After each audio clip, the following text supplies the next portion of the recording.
네, 오늘 화요일 찬양 시작하시기 전에 다 같이 기도 제목 나누고 기도하시겠습니다. 첫 번째, 하나님의 나라와 참 교회의 사명을 위해서.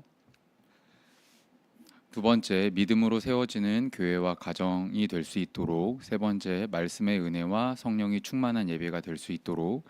네 번째, 전도와 잃은 양을 위한 기도. 다섯 번째, 건강 회복이 필요한 성도님들을 위해서.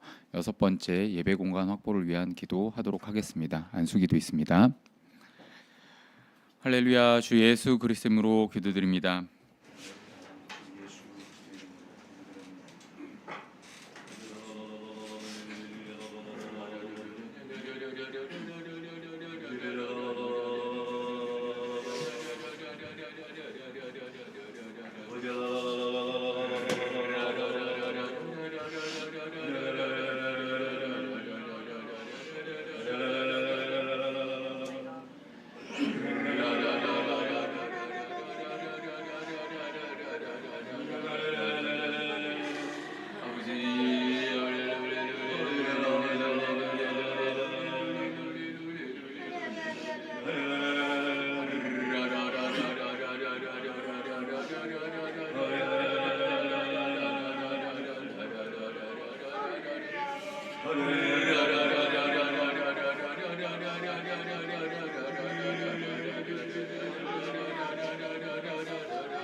할렐루야. 주 예수 그리스도 이름으로 화요일 저녁 찬양 시작하겠습니다.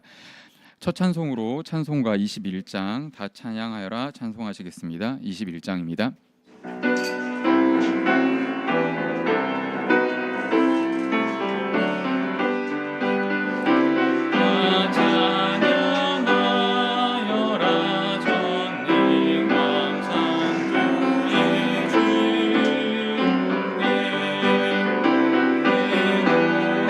주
화요일 저녁 찬양 시간인데요. 아직 시간이 조금 빨라서인지 많이 안 오셨어요. 게다가 보시면 알겠지만 정말 한 줄에 한 분씩 앉아 계시거든요.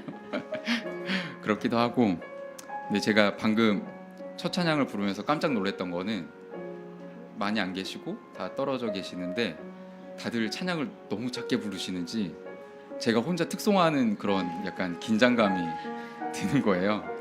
네, 다 같이 이번 시간 온전히 하나님께 또 세상의 그 생활을 잠깐 내려놓고 찬양하시는 그런 시간 되셨으면 합니다. 다 찬양하여라 한 번 더 찬송하시겠습니다.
찬송으로 102장 주 예수보다 더 귀한 것은 없네 찬송하시겠습니다. 102장입니다.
하시겠습니다.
133장 어저께나 오늘이나 찬송하시겠습니다.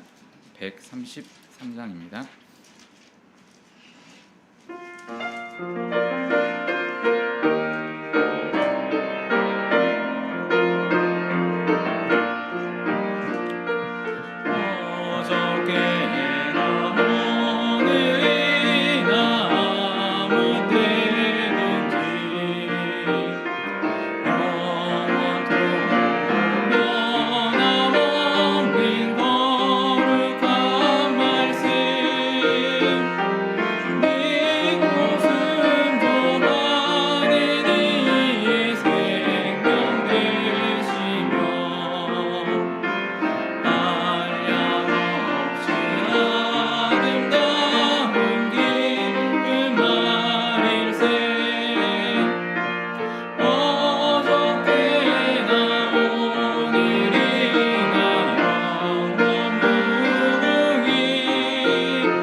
제가 이제 교사다 보니까 이제 시간을 주로 이제 학기 단위로 이렇게 인식을 하게 되는데, 계약한 지 벌써 이제 한 달이 되었더라고요. 시간이 뭐 왜 이렇게 여름이 안 끝나나라고 생각했던 게, 벌써 이제 찬바람이 이제 불기 시작하는 가을이 됐는데요.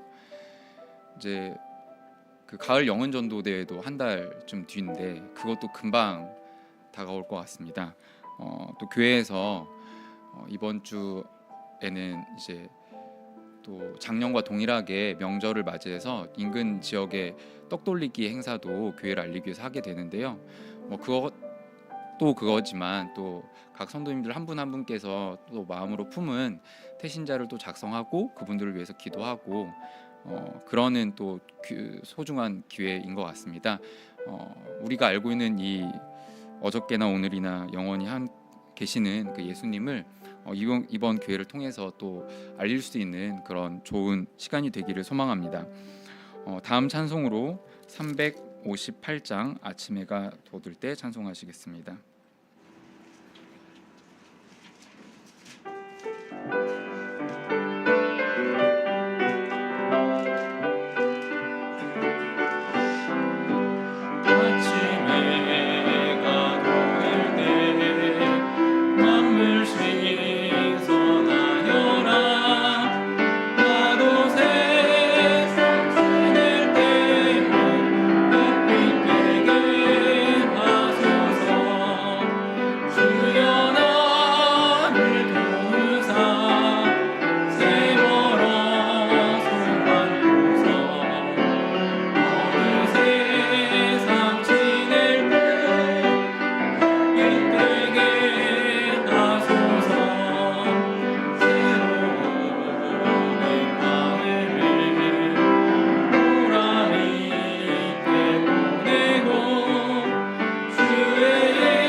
하시겠습니다.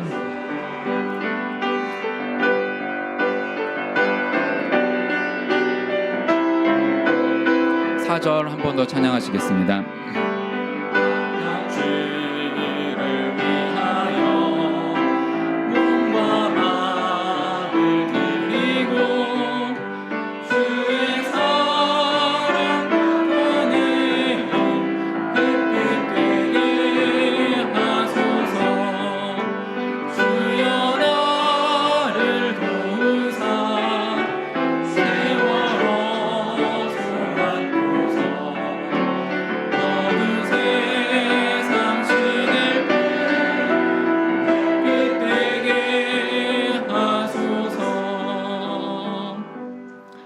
이상으로 찬양 마치겠습니다.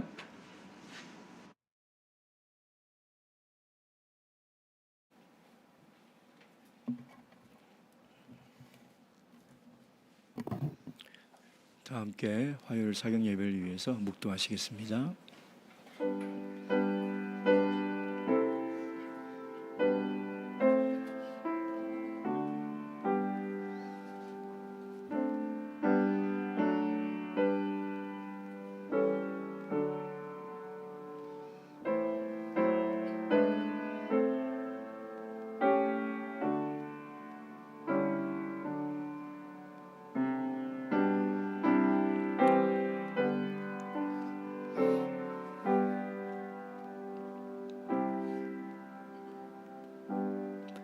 할렐루야. 아멘. 우리 주 예수 그리스도의 이름으로 화요일 사경 예배 시작하도록 하겠습니다. 찬송가 235장입니다.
기도하시겠습니다. 오늘 이 시간 우리에게 주시는 이 귀한 말씀이 우리의 영혼을 살리는 그런 생명의 말씀이 될 수 있도록 하나님의 말씀을 겸손한 마음으로 받을 수 있도록 다 함께 성령으로 기도하시겠습니다.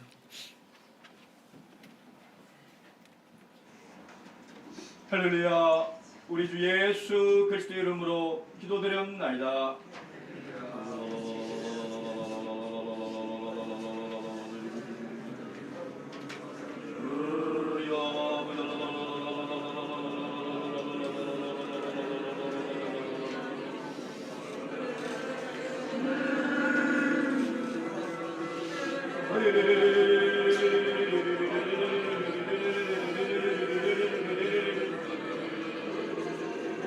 할렐루야.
자리에 편히 앉아주시기 바랍니다. 일교차가 좀 심한 것 같습니다. 우리 건강에 유의하시고 특별히 어르신들 감기 조심하시기 바랍니다. 예수님의 이름으로 함께 하나님 말씀 공부하도록 하겠습니다. 우리 출애굽기 11번째 시간 출애굽기 10장입니다. 지금 계속해서 하나님의 구속사 과정에서 10가지 재앙을 살펴보고 있습니다. 10가지 재앙은 규칙적으로 진행이 되고 있다. 하나님께서 모세에게 어떤 재앙을 내릴 것이다. 그러면 이제 바로에게 고하고 바로가 강박한 마음을 하나님께서 그대로 내버려 두시죠. 그래서 이것을 우리가 오해하면 안 된다라고 말씀드렸습니다. 이것은 마치 하나님께서 의도적으로 바로의 마음을 그렇게 만든 것이 아니라 그 강박한 마음 그대로 그냥 유기하셨다. 그래서 그러고 나서 재앙이 임하면 이 바로의 마음이 조금씩 변해가는 그런 것들을 우리가 볼 수 있다라고 말씀을 드렸고, 또 재앙은 첫 번째부터 10번째까지 그 강도가 점점 세져 가고 있다라고 말씀을 드렸습니다.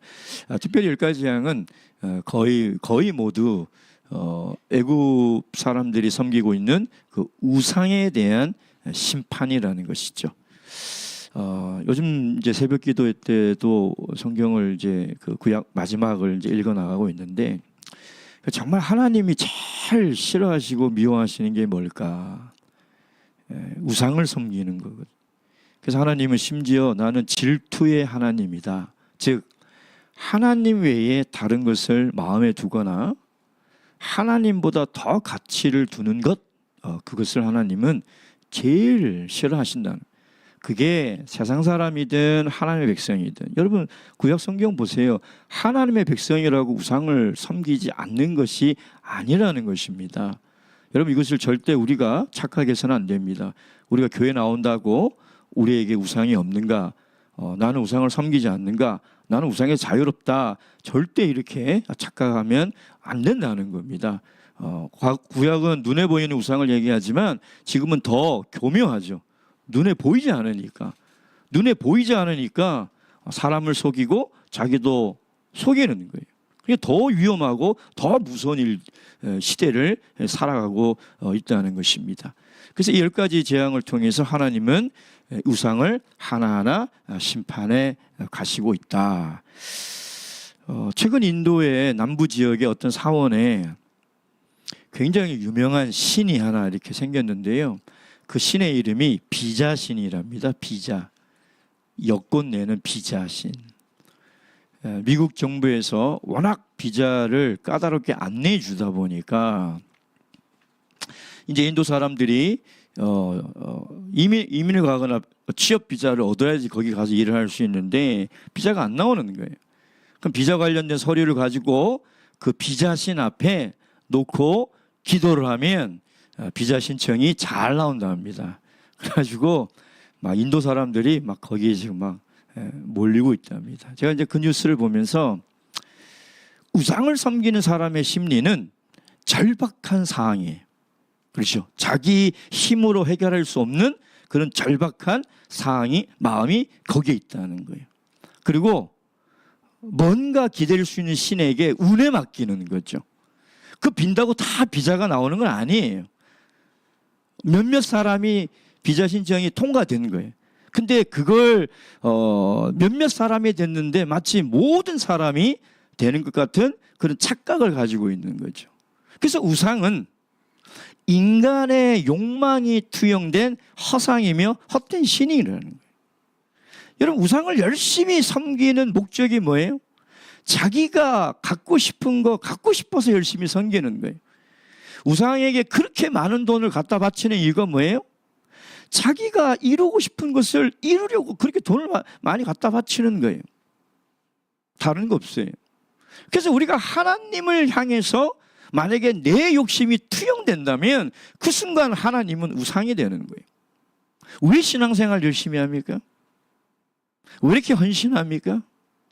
만약에 그것이 조금이라도 나를 위해서 하는 헌신이라면 그는 우상이에요. 우상을 섬기는 거예요. 그래서 하나님은 그것을 철저하게 증오하시고 심판을 하신다는 겁니다. 오늘 이제 드디어 8번째, 9번째 재앙이에요. 자, 8번째 재앙이 뭡니까? 메뚜기 재앙입니다. 메뚜기.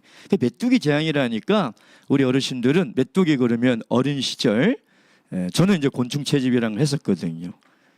근데 시골에 사는 사람들 얘기 들어보니까 메뚜기를 튀겨가지고 참기름에 이렇게 싹 발라가지고 아주 고소하게 먹었다 그러는 거예요. 저는 커서 메뚜기 튀김을 먹어봤어요. 생각보다 맛있더라고요. 예. 저는 어릴 때는 먹어본 적이 없으니까 커서 이제 먹어봤는데 맛있더라고요. 생각보다 맛있어요. 근데 이제 우리 어린 학생들은 메뚜기 그러면 뭐 본 적 있어요? 메뚜기? 있어요?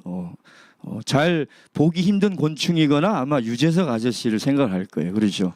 예, 메뚜기 그러면 그러니까 메뚜기는 뭔가 좀 그런 좀 귀여운 그런 그런 어떤 이미지인데 2019년 아프리카에서 메뚜기 떼가 서울 도시 면적의 10배가 넘는 농작물을 한번 쓸어버린 적이 있어요.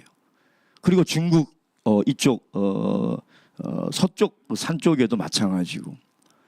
그 신문 자료를 보면 메뚜기가 한 이만해요. 아프리카 메뚜기가 한 이만해요. 근데 이 메뚜기 떼가 한번 쓸고 가면 하루에 먹는 양이 뭐냐면 8,800명이 먹을 수 있는 식량을 얘네들이 하루에 쓸어버리는 거예요. 그리고 하루에 200km를 날아다녀요. 그걸 보면 메뚜기는 절대 귀여운 곤충도 아니고 그냥 튀겨 먹던 게 아니라 공포의 곤충이라는 거예요. 그래서 우리가 오늘 이 메뚜기 재앙을 보면 얼마나 이게 무서운 재앙인지를 우리가 좀 알 수 있어요. 자, 1절 말씀 보겠습니다. 다 함께 읽겠습니다. 시작.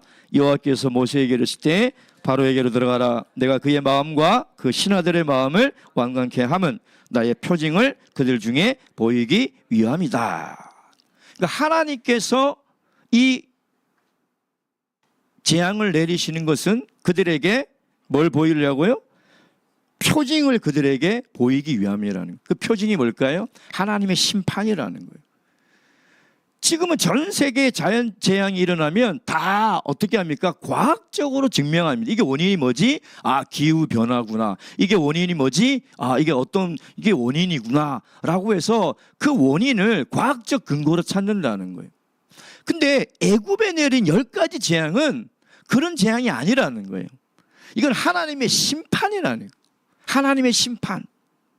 이건 우연히 동풍이 불어서 메뚜기 떼들이 날아온 것도 아니고 우연히 일어난 일이 아니라 하나님의 심판이라는 것을 이야기를 하고 있다는 거죠. 2절 말씀 시작.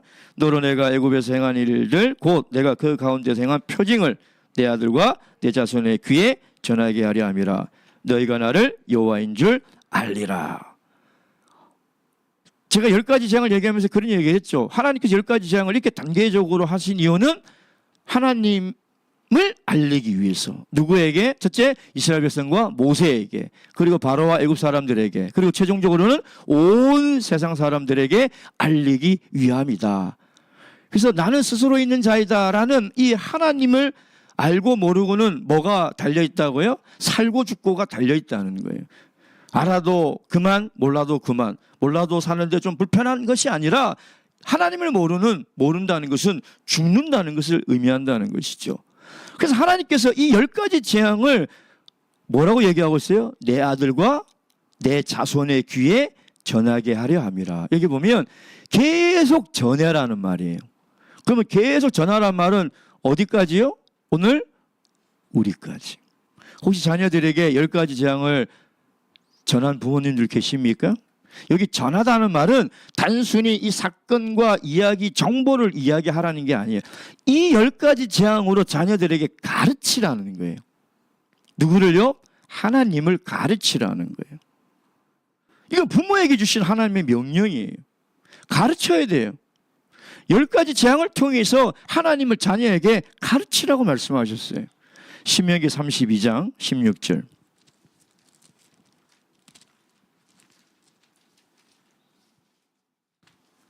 신명기 32장 16절.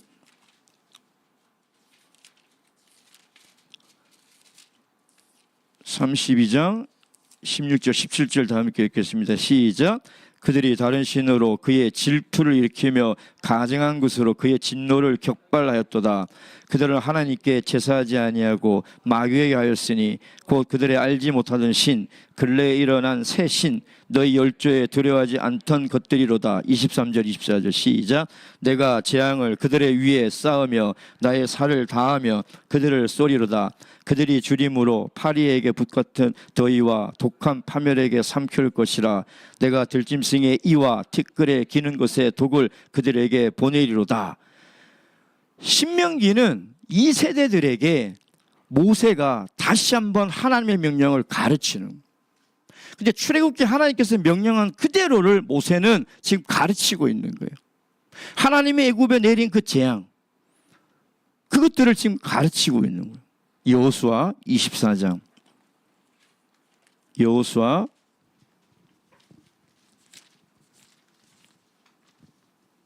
24장 1절 말씀.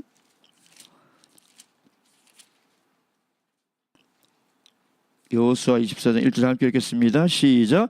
여호수아가 이스라엘 모든 지파를 세겜으로 모으고 이스라엘 장로들과 그 두령들과 재판장들과 유사들을 부르매 그들이 하나님 앞에 모인지라. 5절 시작. 내가 모세와 아론을 보내었고 또 애굽에 재앙을 내렸나니 곧 내가 그 가운데 행한 것 같고 그 후에 너희를 인도하여 내었었노라. 그러니까 하나님께서 10가지 재앙을 단순히 애굽을 심판하는 도구로만 쓴 것이 아니라 그걸 통해서 자녀들에게 가르치라는 거예요.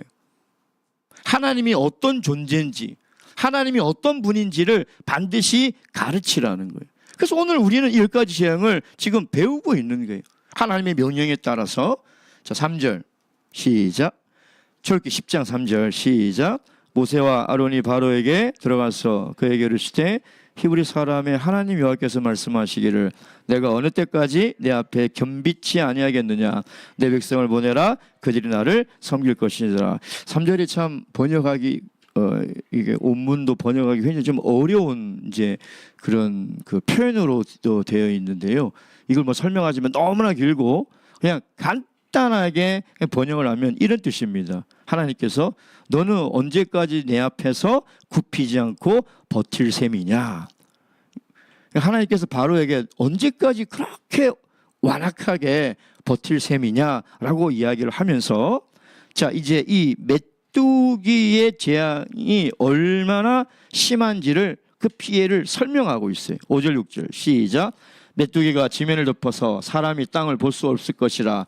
메뚜기가 내게 남은 그것 곧 우박을 면하고 남은 것을 먹으며 들에 너희를 위하여 자라는 모든 나무를 먹을 것이며 또 내 집들과 내 모든 신하의 집들과 모든 애굽 사람의 집들에 가득하리니 이는 내 아비와 내 조상이 세상에 있어 오므로 오늘까지 보지 못하였던 것이라 하셨다 하고 돌이켜 바로에게서 나오니. 그러니까 모세는 지금 바로에게 하나님께서 메뚜기 재앙을 내릴 건데 그 메뚜기 재앙이 얼마나 두렵고 얼마나 그 피해가 큰지를 지금 설명을 했어요. 근데 실제로 15절 말씀 시작. 메뚜기가 온 지면에 덮여 나름의 땅이 어둡게 되었고 메뚜기가 우백에 상하지 아니한 밭의 채소와 나무 열매를 다 먹었으므로 애굽 전경의 나무나 밭의 채소나 푸른 것은 남지 아니하였도다. 푸른 것은 남지 아니하였도다. 무슨 얘기입니까? 지금 그 전에 우박의 재앙을 통해서 엄청난 이 그 곡식에 피해가 있지 않았습니까? 근데 좀 남겨뒀어요. 근데 그 남겨둔 모든 것을 이제 누가 다 먹어치우냐면 메뚜기 떼가 다 먹어치운 거예요. 다시 얘기하면 애굽은 이제 알거지가 되는 거예요. 먹을 게 하나도 안 남은 거예요. 하나님께서 그냥 싹 쓸어버린 거예요. 초토화를 시켜버린 겁니다. 예. 자, 그러니까 바로가 타협안을 제시하는데 8번째 메뚜기 재앙에 또 독특한 게 뭐냐면 바로가 재앙 전에 타협안을 제시합니다. 7절 다음 줄 읽겠습니다. 시작. 바로의 신하들이 그에게 고하되 어느 때까지 이 사람이 우리 함정이 되리까? 그 사람을 보내어 그 하나님 여호와를 섬기게 하소서. 왕은 아직도 애굽이 망한 줄을 알지 못하나이까. 자, 왜 이 바로가 이 타협안을 제시하냐면 신하들이 드디어 바로에게 진언을 합니다. 앞에 있는 재앙들은 이 술객들도 흉내를 냈거든요. 근데 이제 메뚜기 재앙의 얘기를 들으니까 야, 이 재앙이 있으면 이제 우리는 망하겠다. 실제로 뭐라고 얘기해요? 7절에 뭐라고 얘기합니까? 이미 애굽이 망한 줄 모르십니까? 이 오문에 보면 완료형으로 돼 있어가지고 애굽은 이미 망했습니다. 이렇게 돼 있는 거예요. 이미 망했습니다. 왜 이런 말을 했을까요? 지금까지 재앙은 그래도 견뎌냈어요. 근데 이 재앙은 이제 곡식 한 톨도 먹을 것이 없는 그런 상태가 되어버린 거죠. 다시 얘기하면 경제가 다 무너져 버린 겁니다. 경제가.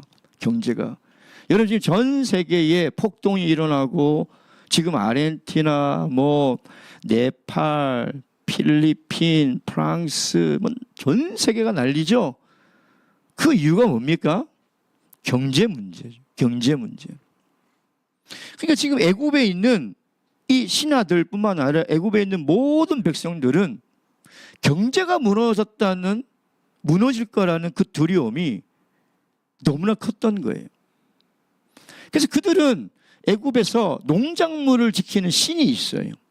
그 농작물을 지키는 그 신이 자기들이 재배하는 농작물을 지켜준다라고 믿고 그들을 섬겼던 거죠. 근데 하나님의 재앙, 하나님의 능력 앞에 그들은 아무 힘도 쓸 수 없는 아무 존재가 아닌 것이 되어버렸던 거예요. 자, 8절 말씀. 자, 시작. 모세와 아론을 바로에게로 다시 데려오니 바로가 그들에게 이르되 가서 너희 하나님 여호와를 섬기라. 갈 자는 누구누구뇨. 자, 이제 타협안을 제시하죠. 무슨 얘기입니까? 가라. 떠나가라. 근데 누가 가라는 겁니까? 대표만 가라는 거예요. 전부 다 가지 말고 그 가정의 대표만 가서 하나님께 희생을 드리라는 거예요. 제사를 드리라는 거예요. 예.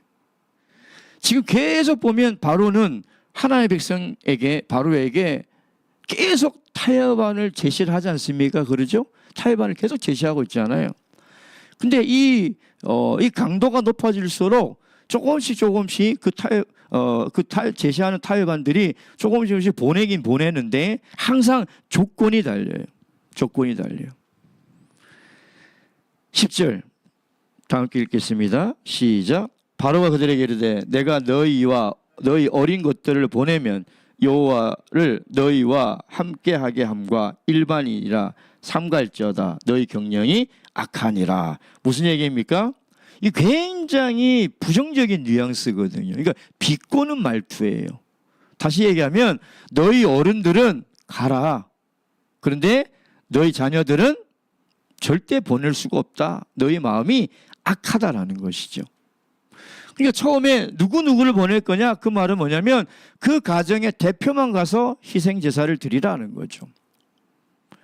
예전에 한 그 어떤 가정의 자매님이 이거는 뭐 간증이라기보다도 너무 답답해서 저한테 상담을 하시는데 남편이 예배를 안 나오는 거예요.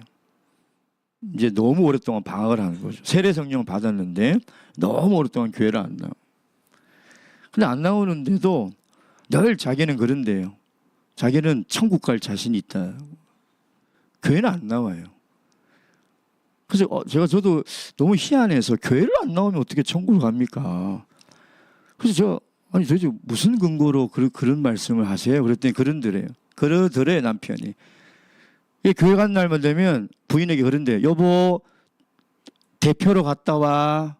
그럼 당신이 드리는 예배 우리 가정 대표로 드리는 거니까 당신이 대표로 가져와. 그러고 소파에 누워가지고 TV 보고 있더래요. 예. 그래서 늘 그런데요. 당신이 믿음이 좋아서 나를 데려갈 것 같다고 천국에. 그리고 도대체 어떤 성경책을 읽고 신앙생활 하셨는지 너무 답답해서 저한테 하소연을 하더라고요. 제가 그랬죠. 구원은 하나님과 한 사람의 개인 간의 문제고 예배는 하나님이 찾으시는 것은 예배의 무리를 찾는 게 아니라 예배자 한 사람을 찾는 것이다. 절대 예배는 대신 드려줄 수 없고 구원은 아무리 사랑하는 자녀라도 아무리 사랑하는 남편이라도 할 수 없는 문제다. 가서 전해라. 그래도 안 나오더라고요. 예. 여러분 어떻게 가족 대표로 가서 예배를 드리는데 그 가족이 신앙이 좋을 수가 있습니까? 절대 그럴 수 없어요. 예. 그건 불가능한 일입니다. 그리고 지금 이 바로가 타협안을 하는 게 뭐냐면 자녀들 가면 안 된다는, 자녀 여기 두고 너희들만 가라는 거죠. 이걸 보면 마귀도 우리 자녀들을 굉장히 중요하게 생각을 하네요. 마귀가 우리 자녀들을 중요하게 생각 안 하면 이렇게 인질로 잡아두겠습니까? 안 잡아두죠. 그러니까 마귀도 우리 자녀들을 굉장히 중요하게 생각한다는 거예요. 어떤 면에서 신앙의 대를 이어가고 하나님 나라를 만들어감에 있어서 우리 자녀들은 굉장히 중요한 존재거든요. 여러분 우리가 잘 알고 있다시피 지금 중국은 18세 이하는 예배당에 못 들어갑니다. 그렇죠. 영례도 할 수도 없고. 그러니까 이미 그 피해가 이제 한 3년쯤 접어드는데 이미 다음 세대들의 신앙이 무너져가는 소리가 들리고 자녀들의 신앙이 약해져가는 소리가 들리는 거예요. 그러니까 중국 정부는 정확하게 파악하고 있는 거예요. 이 아이들이 교회 못 가게 만들면 된다는 거예요. 이 아이들이 예배 드리게 못 가게 하면 이 신앙은 무너질 수밖에 없다는 것을 정확하게 알고 있는 거예요.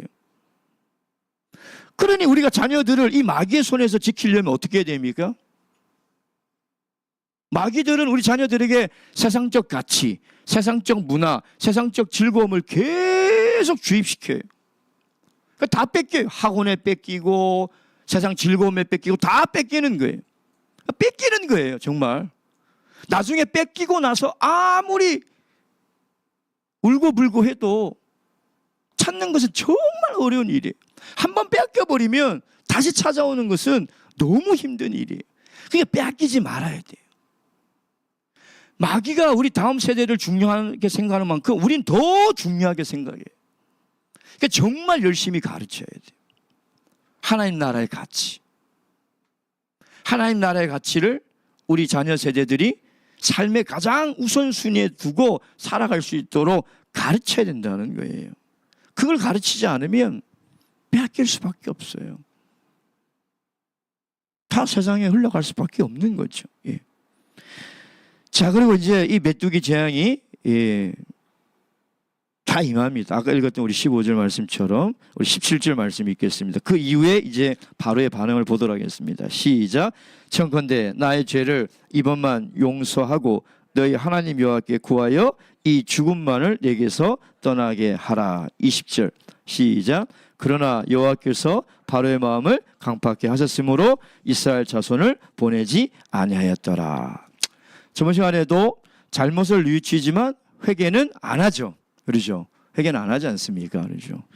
그러니까 바로를 보면 지금 8번째까지 재앙, 그리고 그 강도가 점점 세가고 있는데 지금도 죽을 것 같다고 범죄했다라고 분명히 자기의 잘못을 고백하는데 또 20절 되니까 뭐예요? 이스라엘 자손을 보내지 않더라. 이 말은 뭐예요? 하나님의 말씀을 우습게 여긴다는 거예요. 하나님의 말씀을 우습게 여기지 않는 사람이 어떻게 이럴 수 있냐 이 말이에요. 그러니까 하나님 말씀을 우습게 여기고 있는 거예요. 무슨 얘기냐면 어려울 때는 납작 엎드려서 하나님 살려달라고 했다가 그 어려움이 해소되면 이제 어떻게 해요? 다시 제자리로 돌아가는 거예요. 다시 제자리로. 그러니까 마치 이 바로는 도대체 어떻게 이럴 수가 있지? 이런 재앙을 겪고도 어떻게 이럴 수 있지? 참 이해가 안 가고 어리석고 답답한데 사실은 하나님은 이 바로를 통해서 우리 자신을 보라는 거죠. 왜냐하면 인간이 이런 존재예요. 인간은 화장실 들어갈 때와 나올 때 분명히 달라요. 다를 수밖에 없어요. 우리도 경험했잖아요. 정말 위급하고 내 힘으로 안 될 일이 있을 때는 죽기 살기로 매달렸다가 그게 해결되면 그냥 싹 잊어버려요. 잊어버린다니까요. 제가 어떤 낚시하는 사람을 봤는데 이분은 낚시를 정말 잘하시더라고요. 근데 잡아서 먹으려고 하는 게 아니더라고요. 이제 손맛 때문에 하신대요. 뭐 저는 도저히 이해가 안 돼요. 무슨 손으로 물고기를 먹는 것도 아니고 무슨 손맛을 즐기나. 뭐 저는 지금도 이해가 안 갑니다. 근데 그렇게 주말만 되면 이제 낚시를 하러 가요. 근데 이제 낚시를 해서 고기가 물려오잖아요. 그럼 이건 또 풀어줘요. 그냥 또 풀어줘. 근데 그 고기가 또 문대요. 또 잡고 그럼 보면 안 돼요. 이게 상처가 나 있어서. 또 풀어준대. 또 문대요. 그 얘기를 들으면서 우리 인간하고 똑같구나. 우리 인간하고 다를 게 없구나. 그렇게 어려움을 당하고 또 잊어버리는 거예요. 또 그 하나님께 혼인하고도 또 시간 지나면 또 잊어버리는 거예요.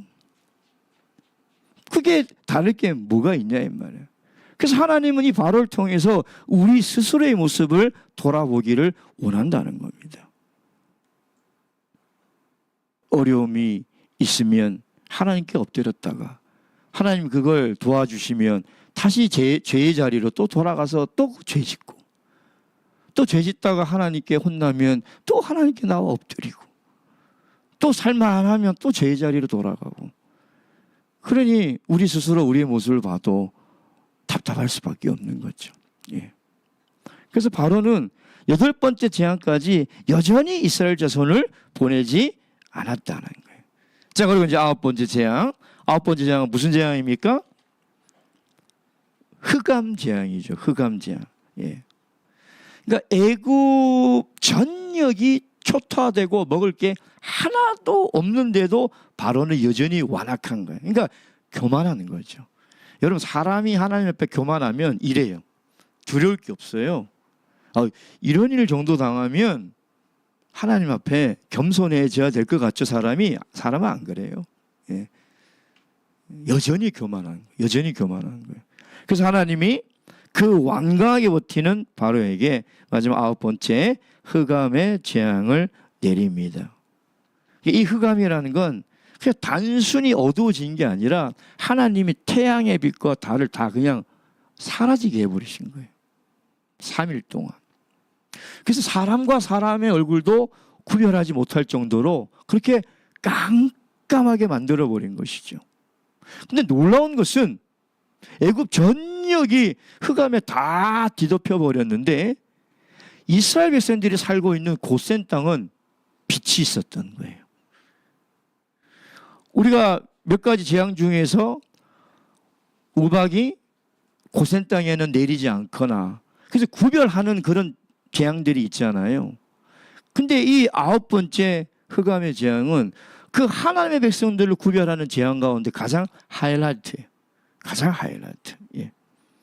자, 이 흑암의 재앙도 9번째 재앙으로서 경고 없이 그냥 내립니다. 경고 없이. 21절. 다 읽겠습니다. 시작. 여호와께서 모세에게 이르시되 하늘을 향하여 내 손을 들어서 애굽 땅 위에 흑암이 있게 하라. 곧 더듬을 만한 흑암이니라. 22절. 모세가 하늘을 향하여 손을 들매 캄캄한 흑암이 3일 동안 애굽 온 땅에 있어서. 왜 하나님께서 마지막 9번째 재앙을 흑암의 재앙을 내리셨을까요? 왜 흑암의 재앙을 내리셨을까요? 마태복음 5장 45절 말씀. 마태복음 5장 45절 말씀.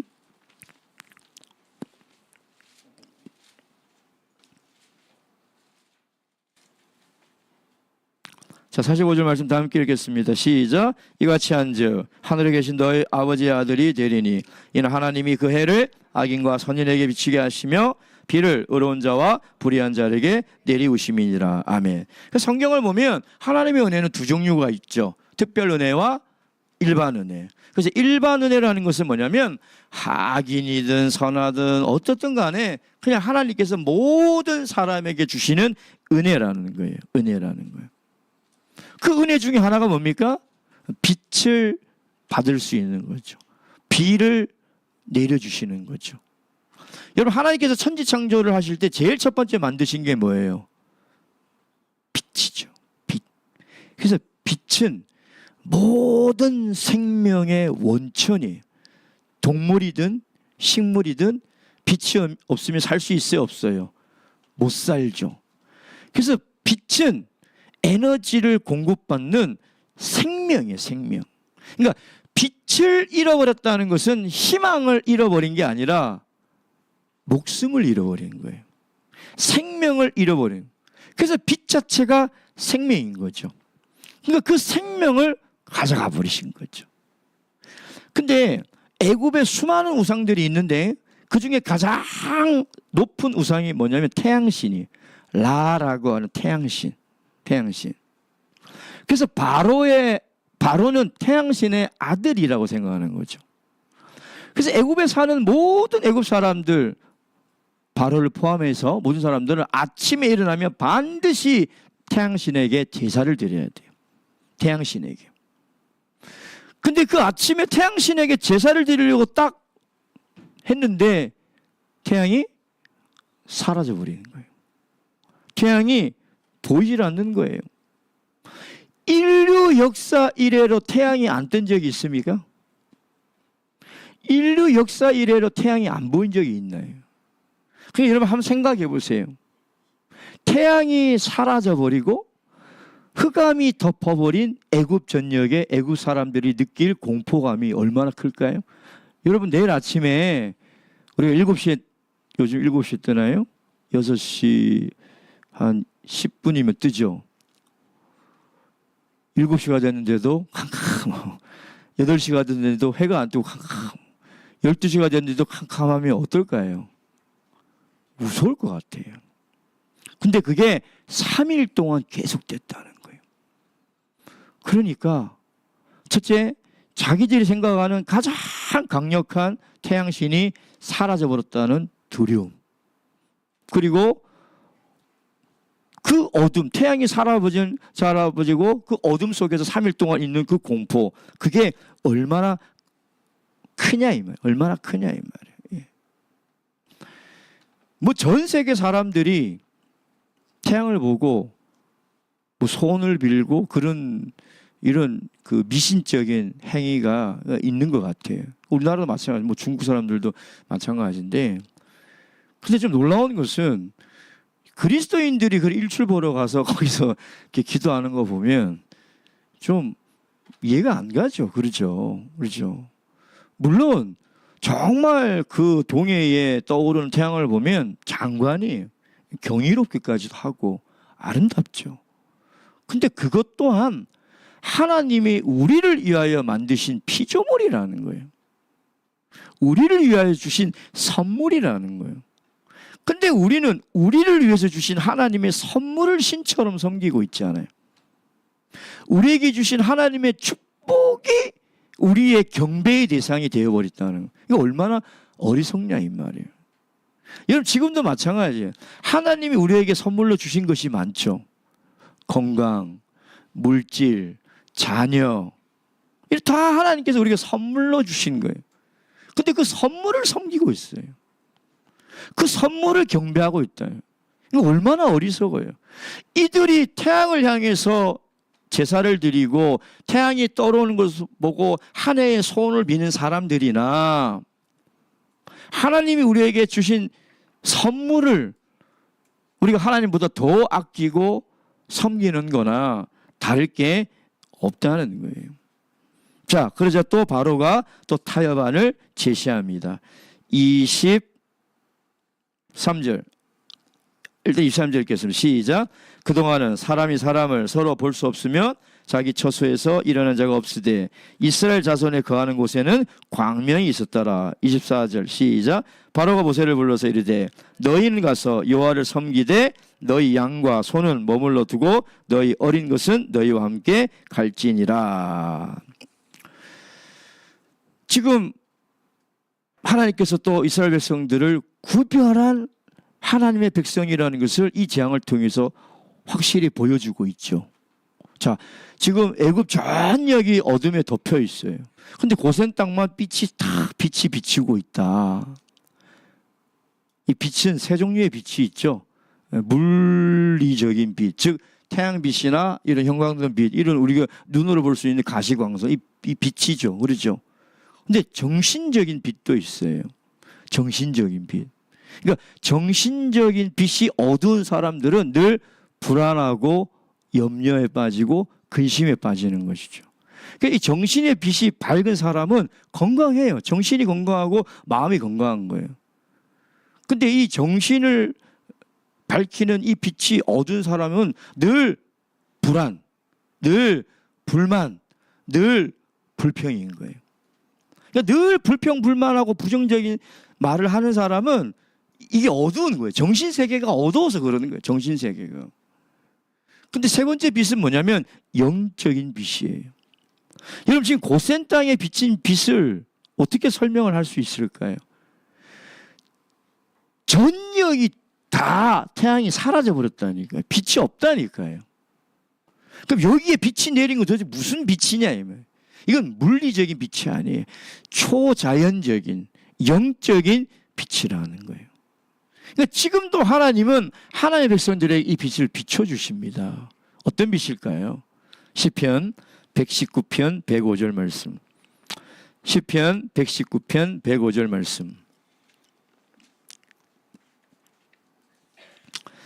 시편 119편 105절 말씀. 다 함께 읽겠습니다. 시작. 주의 말씀은 내 발의 등이요 내 길의 빛이니이다. 아멘. 그러니까 하나님의 말씀이 있는 곳은 어둠이 없어요. 그러니까 내 마음에 하나님의 말씀이 있으면 어둠은 사라지는 거예요. 우리 가정에 하나님의 말씀이 있으면, 우리 사회에 하나님의 말씀이 있으면 어둠이 없는 거예요. 문제는 뭐냐면 내 마음에 하나님 말씀이 없는 거예요.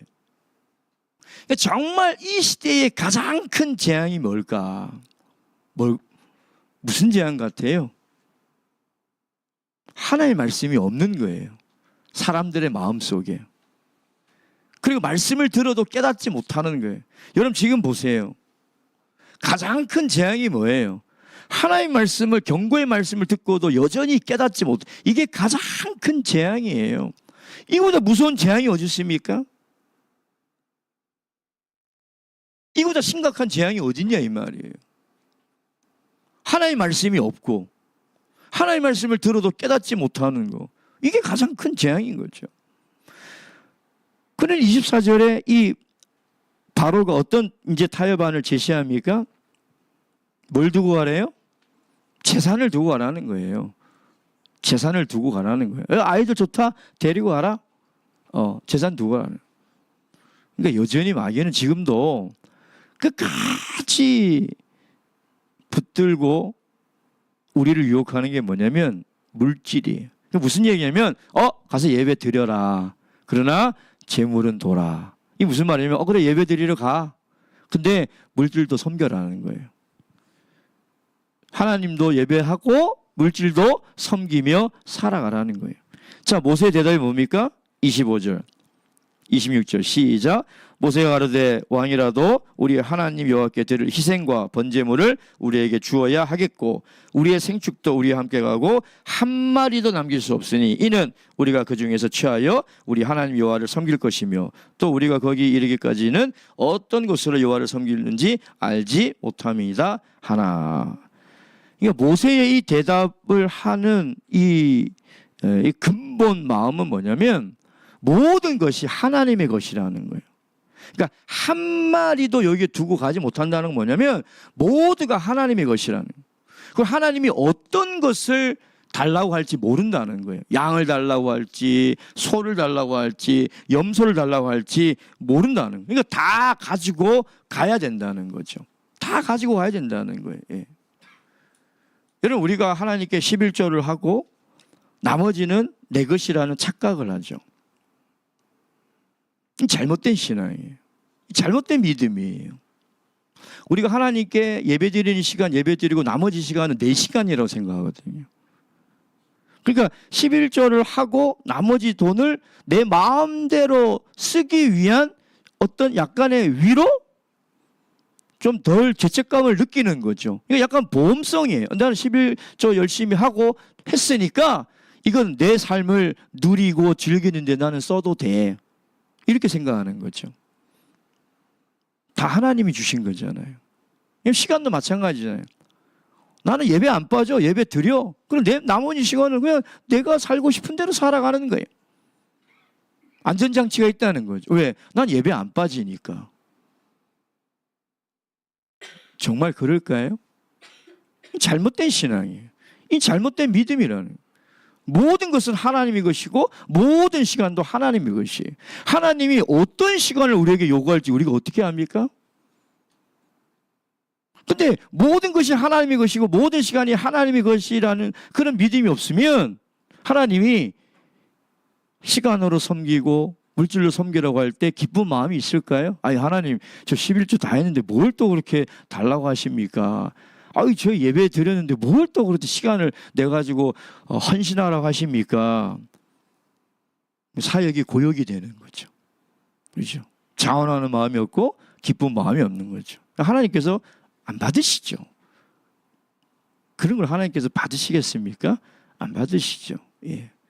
그래서 모세는 안 된다. 한 마리도 여기 남겨둘 수 없고 다 가지고 가야 된다라고 이야기하는 것이죠. 결국 바로는 모세를 추방합니다. 야, 나를 떠나라. 그리고 다시는 보지 말자. 지긋지긋하다 하고 떠나보내는 것이죠. 이제 마지막 10번째 재앙이 어떻게 임할는지도 모르고 바로는 여전히 그 완악한 마음을 버리지 못하고 있습니다. 자, 마지막 우리 교훈과 적용 읽고 기도하도록 하겠습니다. 첫째, 다음 세대를 하나님의 말씀으로 하나님을 가르쳐야 합니다. 그리고 말씀의 빛을 따라 살아가야 하고 모든 것이 하나님의 것임을 인정해야 합니다. 우리도 이러한 믿음으로 살아갈 수 있도록 하나님께 기도하도록 하겠습니다.